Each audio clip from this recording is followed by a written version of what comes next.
What I think makes the Desert Botanical Gardens so beautiful is the unique scenery that it has to offer.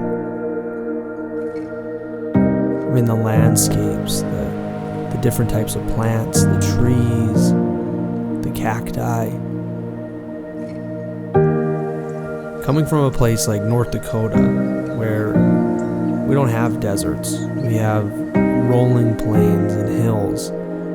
It's just fascinating to see a place so abundant with a variety of life. There's a connection that happens. Not sure how or why or what it is, but it's there. The sunshine with the land, the breeze communicating in a silent code. Through the lens of my camera that day, I saw the perfection of life in the stillness, the subtleness of art, of the world working hand in hand to survive, and the contemporary backdrop of the desert landscape overtaken by a garden reaching toward the sky. This world moves extremely fast, oftentimes too fast.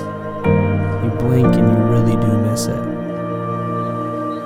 And as cars and pavement begin taking over what we would consider our natural landscape, it is important to slow down, breathe, and reconnect with the things that make us who we are.